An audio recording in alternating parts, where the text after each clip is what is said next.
right, everybody, it's February the 17th, and this is the Hot Sheets on 38. Richard Jabbour here, and I know many of you are getting to know me. This is the Hot Sheets, and all we do here today is we take a look at the market. We're going to do that in just a second and see how it's going. And we're going to start diving into submarkets and call balls and strikes, because people come to me every day. And you know, a meteorologist is somebody who studies the jet stream and patterns and looks out over weeks in advance and sees what's happening and gathers all this data from all these sources and then makes a prediction about the weather. And you know what? They're pretty right most of the time. They really are. Some people stick their finger in the air and think they can predict the weather. I look at data. It's that simple.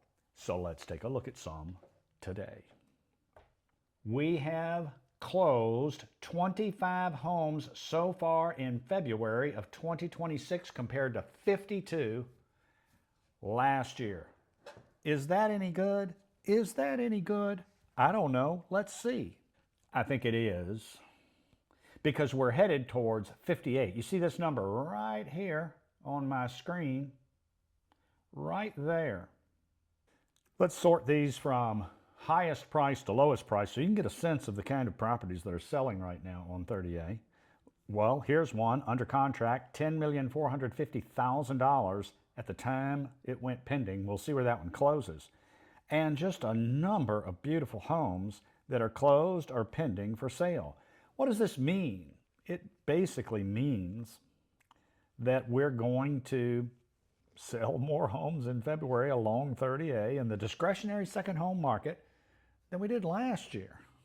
And that's a continued march towards the normal pattern that we see here, which is, again, take a look.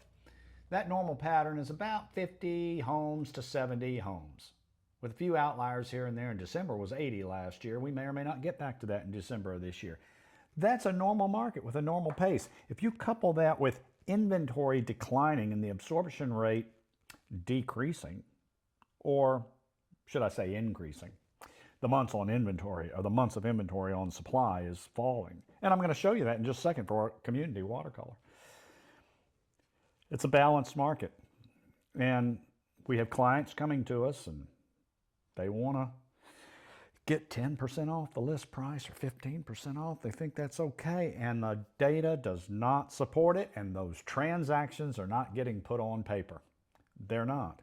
Transactions are getting closer and closer to list price. Price declines are still in the market, people doing price reductions to try and find where the number is for that home, but in many cases that is not what's happening. The market is balancing. Faster than even I thought, but you know, almost now a year ago, I started calling this, and people said, "Oh, Richard, you can't possibly be right." I think I'm right. I hate to say it. So 58 homes, and some good ones. Some good ones. Right? Absolutely. What about March? Will March be more than last year? Let's take a look. March, 66 homes. That sounds like a lot. But wait a minute. Today's the 17th of February. We've got 11 more days to go this month. It's not a leap year, is it? 49 homes are already set to close.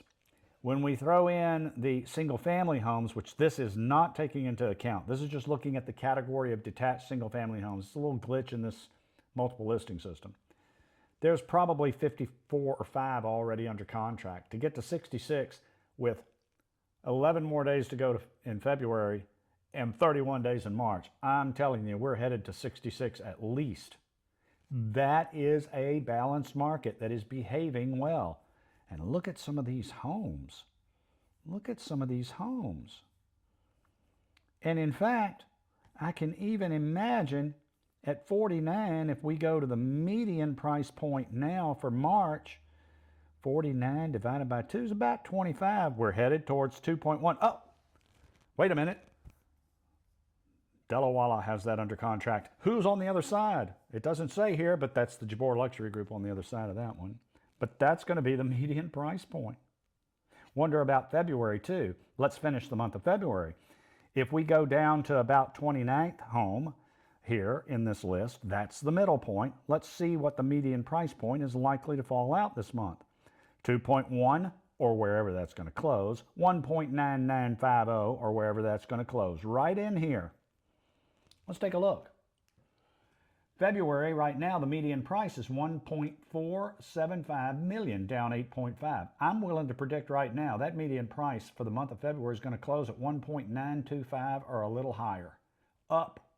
People are still coming in here and buying nearly $2 million homes. That doesn't mean the prices are rising just yet. It does not mean that. However, it does mean people are buying homes in sufficient numbers. Well, how do I know they're buying homes in sufficient numbers? Are they really? Let's take a look at that. How one knows that they're buying homes in sufficient numbers is through the months of inventory on the market. The colloquial belief is that if it's less than 6 months of inventory on the market, it's a seller's market. If it's more than 6 months of inventory on the market, it's a buyer's market. And then the arrow just goes back and forth. In February of 2024, we were clearly in a still seller's market. In what market? Hey everybody, this is WaterColor. And that WaterColor is a great benchmark for seeing what's happening. A lot of liquidity in WaterColor, a lot of sales occur in WaterColor on an ongoing regular basis. And so let's just take a look. In February of 2025, the absorption rate was at 11 months of inventory. By January of 2026, the absorption rate had fallen to 5.71 months of inventory. That is telling you what it's telling you. I'm not going to stick a finger in the air and think I can predict the weather. I'm going to look at a broad range of data and tell you unequivocally, at the end of January, WaterColor is a seller's market at whatever the current pricing is that prevails now. Certainly down from peak pricing in 2023, but if you're looking for prices to fall still in WaterColor, on average, you're waiting for something that is not presently going to happen according to the data, and I stand by that. So what have we done on the hot sheets this week? We've more quickly dived into the monthly totals that we need to track, and we've said, and as I've been saying, this market is normalizing. I'm ready to stop saying the word normalizing and saying, we're in a normal market, everybody. It is what it is. If you want to buy a home here because you want to enjoy time with your family and the time you have left on this earth, do it. Because I think it's okay to do so. Prices are not going to get away from you on the downside. Prices probably aren't going to get away from you on the upside either if you don't buy this week. Remember to read my article in Substack below. I did one on called the Wimpy Effect, J. Wellington Wimpy, and I wrote that, and I have that link down below. Read that, because it's talking about inflation, deflation, queuing mechanisms, but more importantly, it's talking about life. 30A is about life.